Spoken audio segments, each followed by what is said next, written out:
Well, it's I gotta leave for work right away here, and it's busy right now. But I mean, uh, there's all this furniture back here and junk, all kinds of stuff from the ongoing renos. But I did pick up a new project that's it's hopefully a little smaller, hopefully, and everybody who's seen it so far has thought it's pretty cool. So I think it's going to be good to take a few minutes to just go ahead, dig it out, spend a couple minutes, see what we're up against. I don't think it'll fight us too hard, but it's pretty neat. I really like it.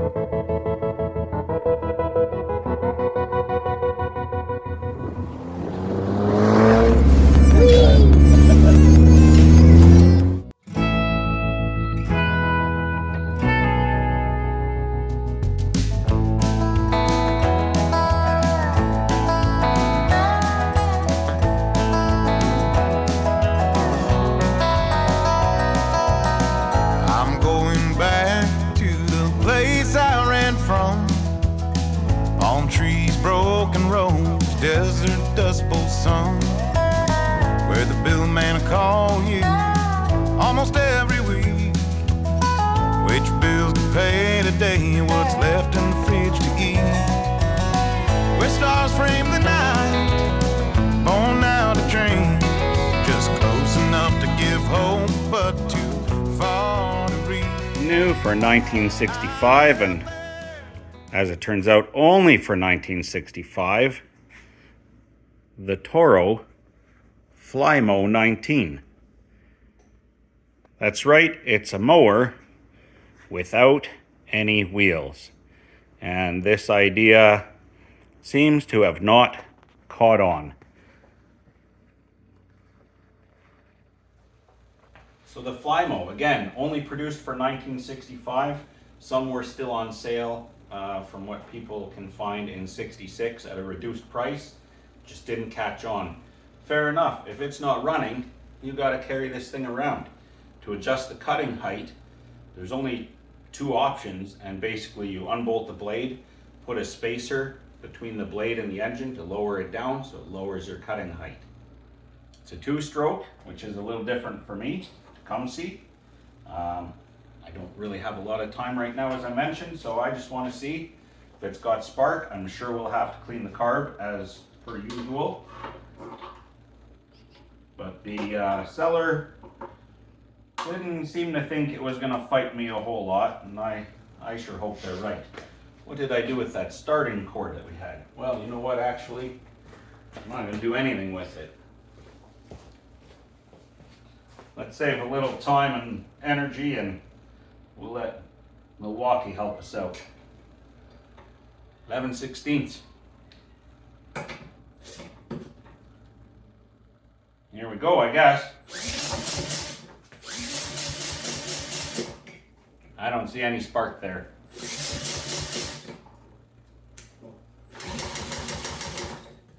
We have no spark,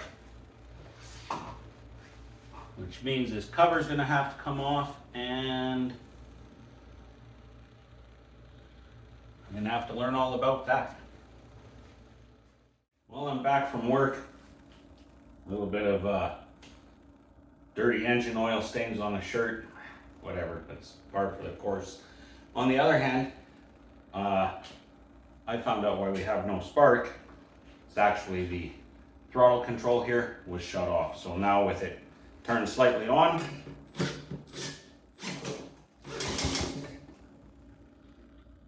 you see that? I have actually really nice spark. I'm gonna have to retorque that nut now, but anyway, I'm going to start pulling the carburetor off and stuff, because I think if anywhere we're going to have problems, it's there. I do want to clean it out. Fuel tank is really clean. But while we go ahead and do that, I guess we can talk a little bit about flying mowers. Why didn't they catch on? How do they work? First thing we're going to do is we're going to there. Okay, so there's our air filter.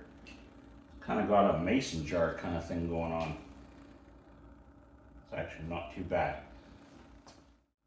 So how did Toro achieve a flying lawnmower? On the surface, it seems kind of obvious. You've got a spinning blade, you've got an engine. It's kind of like an upside down helicopter. So if you had the blades pushing air down, it should lift up, and then you don't need wheels. But of course then you're pushing down the very grass that you're trying to cut. So that's not really gonna work out.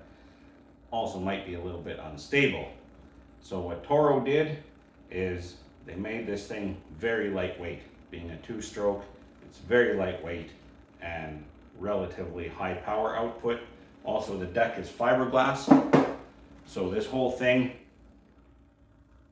I don't know, 20 pounds, maybe not even. Pretty light. Underneath here, and you can see the intakes here all around, between the deck and the blade, there's a plastic fan, sort of a turbine idea. And I guess it sucks air in here and it pushes it out along the deck and down to lift it up. Of course, the downside is if it's not running, you'd be dragging it along, I guess. So a little bit harder to move around, you just have to pick it up and carry it. What Toro did do is they designed it that because the fuel tank's on the bottom and it's a two-stroke, you can hang it like this by the handle on the wall and it takes up very little space, which is pretty clever. The other drawback, as I mentioned before, is the inability to adjust your cutting height. I guess you could run it slower, would be one way, but two-strokes might not like that very much. So you just adjust where the blade sits in relation to the deck. So they made a spacer, and this one actually has two spacers on here from what I can see. One's a little smaller than the other, so that's going to give a pretty low cut height because the blade is closer to the grass, basically. This was a one-year experiment for Toro, 1965 only, and I guess they didn't find too many takers, or at least not enough takers to continue on with the experiment. It might be completely unnecessary. It might be that if I put fuel to this, it might just run. But I want to know what makes it tick.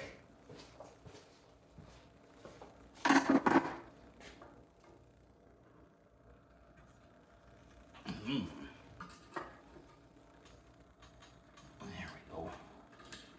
I've also learned that this engine was kind of the last sort of union between the old Power Products company and Tecumseh. So I thought it was a Tecumseh two-stroke, but it's kind of semi-not. It's a little bit of Power Products mixed in with some Tecumseh, like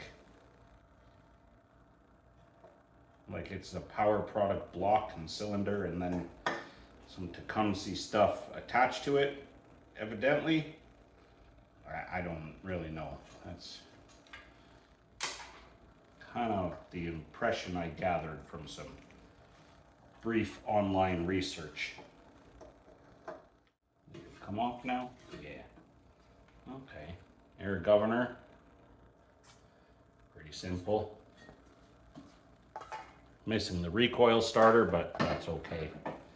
I don't really care, to be quite honest.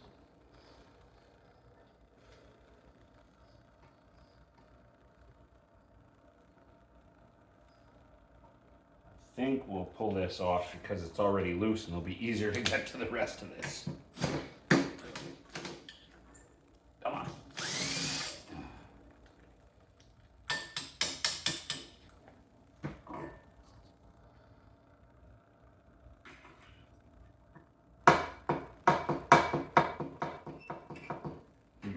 Kind of a lot there.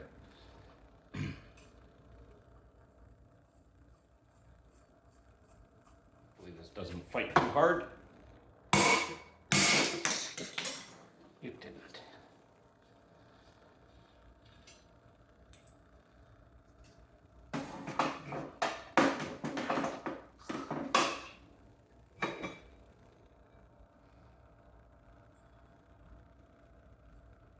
Oh. Oh. This is cracked. Oh, goodness. Okay, well, we're not going to be able to get another one of these. So, we're going to run this thing, but only very little because we have a crack right across there and it's on both sides. So, it's a little bit actually dangerous to run.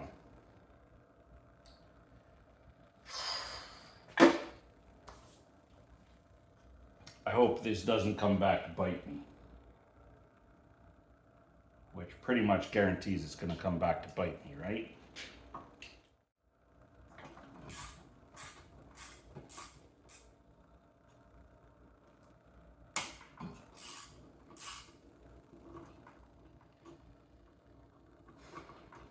I didn't pay a lot for this machine, and I intend to keep it that way.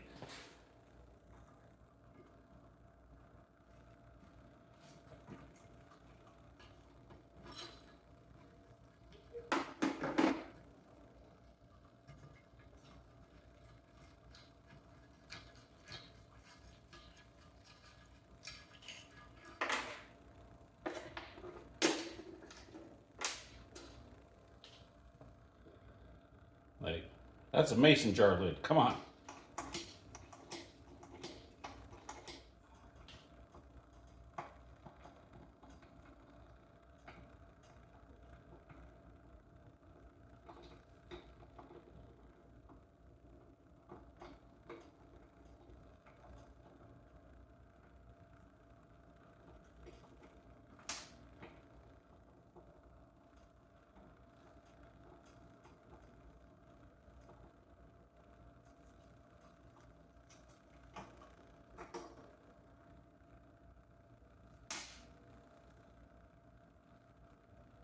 Got a little diaphragm on the bottom.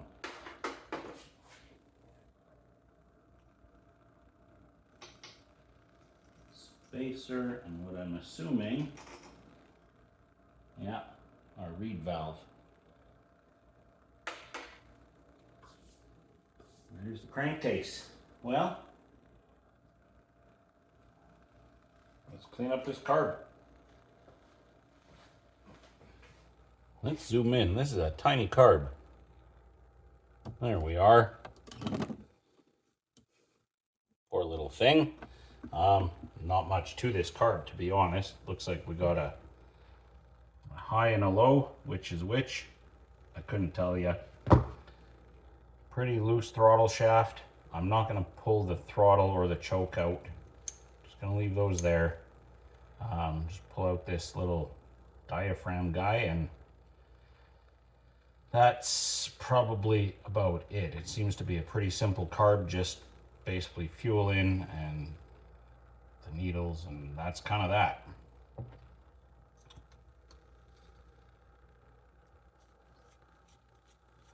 What are the odds of getting a rebuild kit for this? I'd say pretty slim. Pretty slim.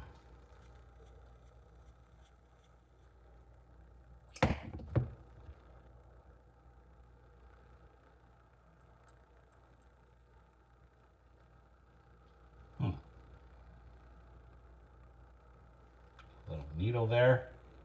I must work on the diaphragm here, which I don't think I'm going to give a bath to. It's maybe not the softest thing, but where am I going to get a new one? I'm not going to pull this out either. Kind of lines up with the inlet here.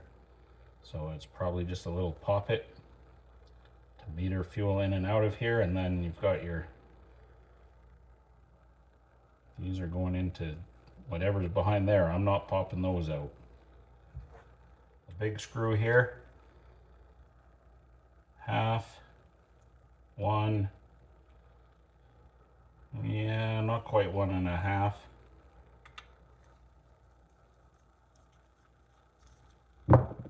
Honestly, I don't think this carb's gonna give much trouble either. It'll be nice to have it clean and shiny. Smaller screw, half, 1, yeah, about 1.25. They're about the same. So let's just give it all a soak, and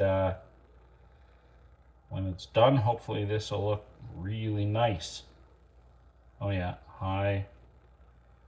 This one's got an H, so that's the high. This one must be, I don't see an L, but process of elimination says that's the low speed.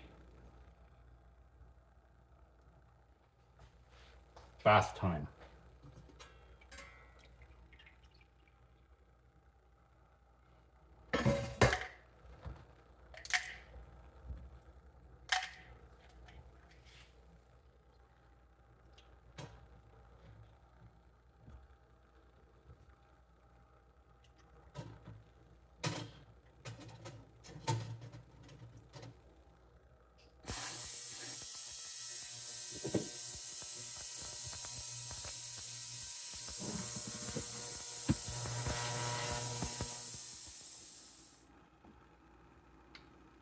You know that saying about remaining silent and being thought a fool versus opening your mouth and removing all doubt? Well, I, earlier in this video, removed all doubt.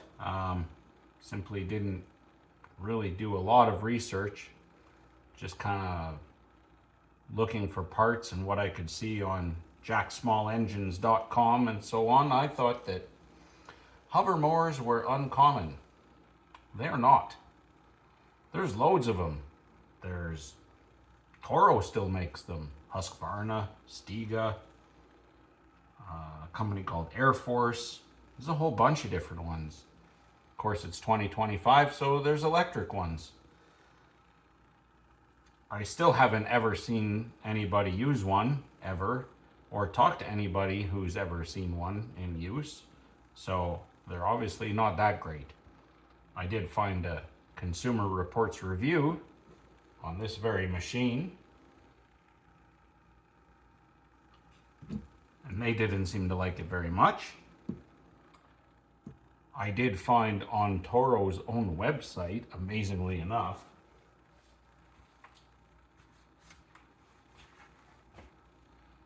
the operator's manual.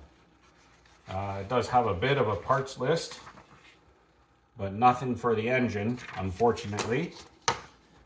So I can't find an air filter for it. This piece of foam is not correct, nor is it in particularly great shape. Ouch, come. But maybe somebody's made that, because the reason this carb adapter is basically a mason jar lid is because originally there was like a mesh filter, a felt filter, and then a screw-on filter that went on here. Maybe it was made of wool or something like that that's screwed on here. I can't find anything anywhere remotely close. I cannot find a parts breakdown for this engine, which it is a Tecumseh, but being 1965, in fact, if we look on the carburetor base plate, it doesn't say anything about Tecumseh at all. It actually says Lawson Power Products. So in 1956 or so, Tecumseh bought up Lawson. At some point in there, Lawson had acquired Power Products or something like that. They all kind of became one. I mean, our flywheel has a Tecumseh marking on it. So, and kind of a little bit of what I understand is that it was kind of a Power Products block with you know, some Tecumseh peripherals, kind of a mishmash. So this was really the last gasp of Lawson and Power Products before being fully engulfed into Tecumseh. Parts, like I say, very hard to come by, to not maybe to come by, but even just to figure out what they are. It is a Power Products Lawson Tecumseh AV51, 5.1 cubic inches, 2-stroke. That's about all I know. I don't know if I can even, like, if I needed points, would I be able to get them? Probably not. Those actually look remarkably good. I'm not going to spend a whole lot of time, money, effort on this thing. I mean,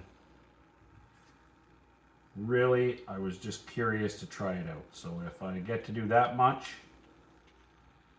I will consider this a blazing success.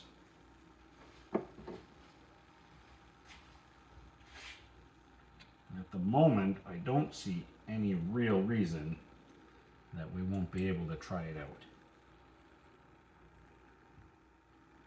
And for all the counting we did earlier, taking this thing apart on the high and low screws, the Toro manual there has its own recommendations, and since we have no idea how this was running before, if at all, those are the numbers we're going to use.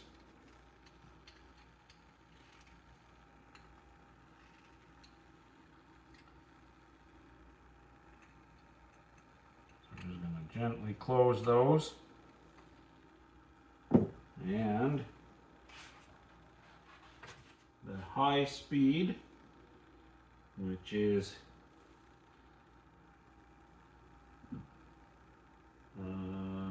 A, this one here, it's got a, I believe this is the one that has an H near it. Yeah, right there, there's a little H cast there. Is 1 turn open, half, 1. And the low is half to 5/8 turns. So we'll go half. We'll give it a. We'll keep it to the leaner side because we're at a bit of an elevation here. And where's the little spring? Oh, this guy is tough to get on there.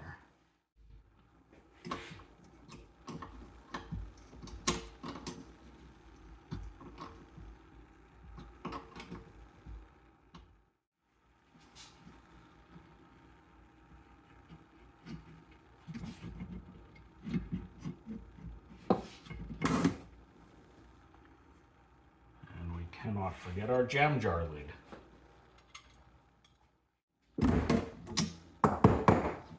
It's an AC Albert Champion. Actually doesn't look all that bad, really. Gap's fairly nice. It's not all clogged up.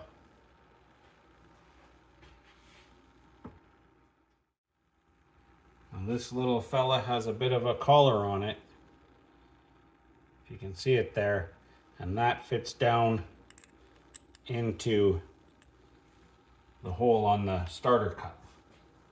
And there's also notches here, which align to notches or tabs on top of the flywheel.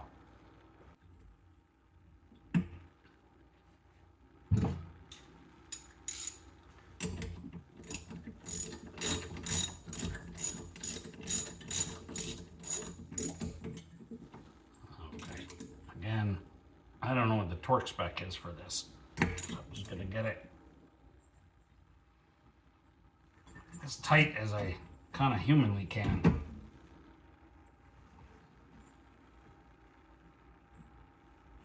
Let's go like this.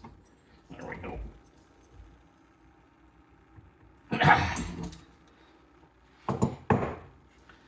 Seems tight.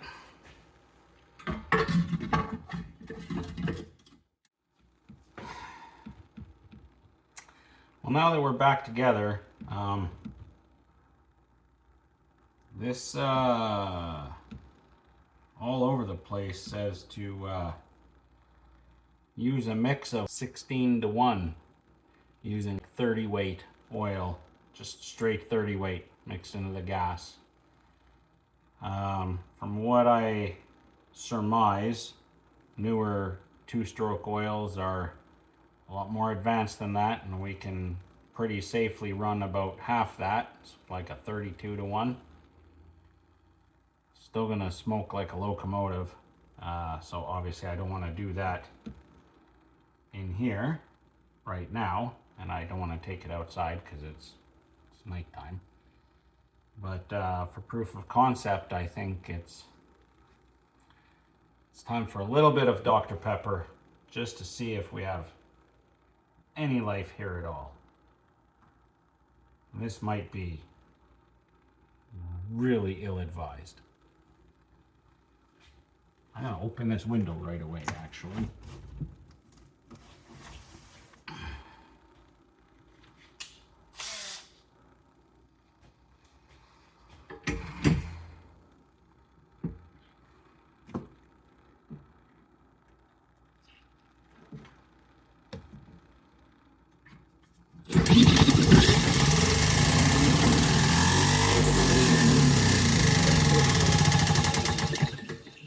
Tell you right now that the nut backed right off on the flywheel, so that was a little scary, but it definitely ran, and I could actually feel some lift, and it blew some stuff away. So that's kind of cool. I'm gonna maybe Loctite this nut down and torque it, find out what it should be torqued to, and really properly torque it. But I mean, hey, it ran, so I think tomorrow, or maybe not tomorrow. There's a lot going on right now, as you probably know. Soon I'll mix up some gas and oil, and we'll fill this tank up. The tank looks super clean.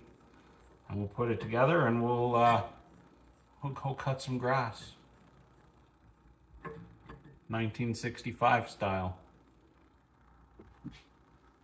The Flymo's back together.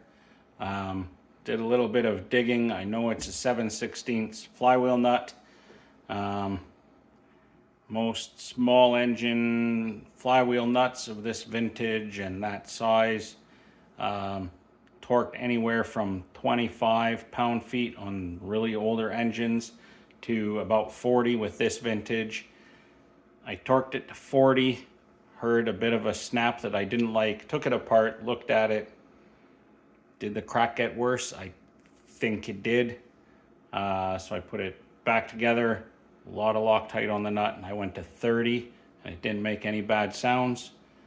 But realistically, when I run this thing, like, it's just gonna be me, you know, hopefully someone home, but if they want to watch, they can watch from the house. I don't want to be using this thing, you know, when Top Tech's running around or something, and have I'll get hurt for the cause, but I'm not hurting him for the cause, no way. So when will I get this thing running? I don't know. Got a lot on our plate, what with the renos and stuff, but hopefully soon.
This might take some doing.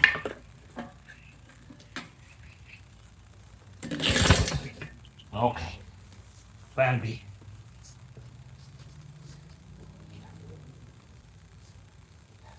As Randall describes it, the old man's secret weapon, cheating.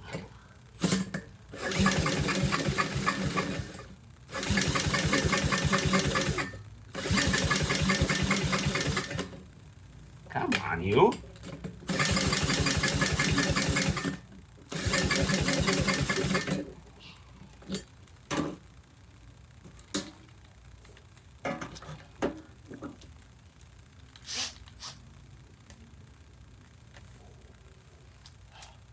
Drill too.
Dry.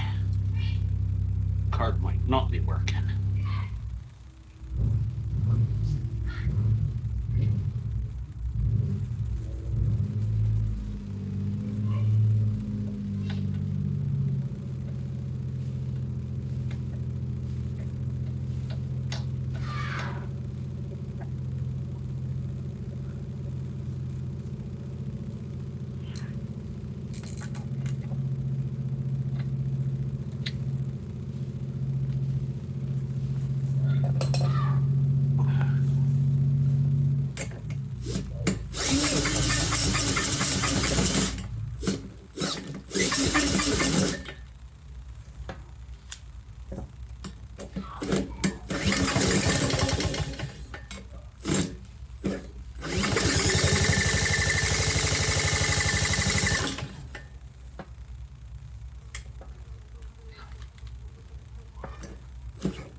Seriously.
Well, that was cool. Cut height's a little low, so we're gonna disconnect the spark plug wire.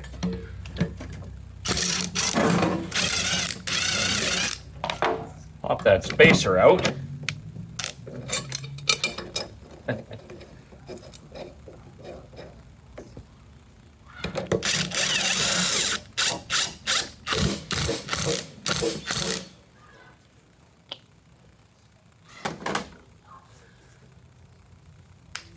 Easy.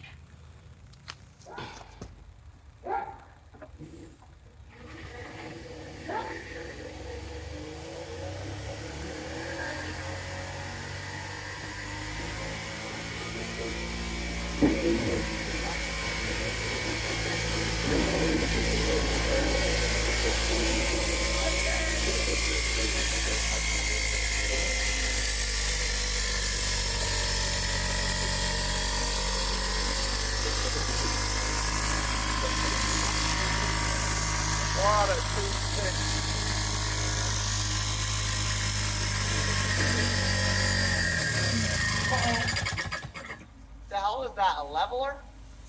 The lawnmower. That's a lawnmower. This is a lawnmower. Well, it works.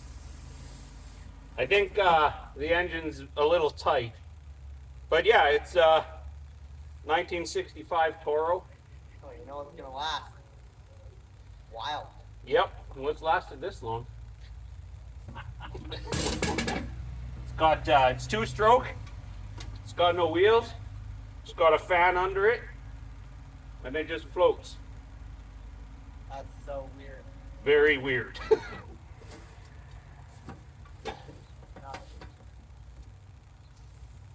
There you go. That's good enough for me. Well, the Flymo, it works. I think at first it was probably, well, that two-stroke oil I had was pretty questionable, pretty old. So it seemed like it was running pretty dry and starting to get stuck a little bit. So I put some actually snowmobile oil in it that I have, because that's the only two-stroke oil I had that was, you know, not ancient and from a garage sale. So that seemed to really help. It did seem like maybe it was running a bit lean. I would have liked to see a little more mosquito repellent coming out. So just so I don't forget, I did open up the high side about a quarter turn for next time when I try it out. I also noticed the fuel tank is leaking, which is kind of my bad because there's no gasket inside the cap. So it was all leaking fuel here. So before we run it next time, we'll have to make a little gasket for that. But I mean, proof of concept, I got to cut some grass with it. It doesn't exactly glide along, but it doesn't fight that hard either. I think if you kept your grass pretty short and didn't wait as long as I do, actually it would work really well for a small yard or something like that. So anyway, my phone's about to die and it's really hot out here. There's a strange clear fluid coming out of my hair. I don't know what that's about. Weird. But that's a major victory for me right there. So I'm going to put that in the win book. And my phone is warning me that I have very low battery. So thanks for watching. Until next time, keep it in the litter box. Cheers.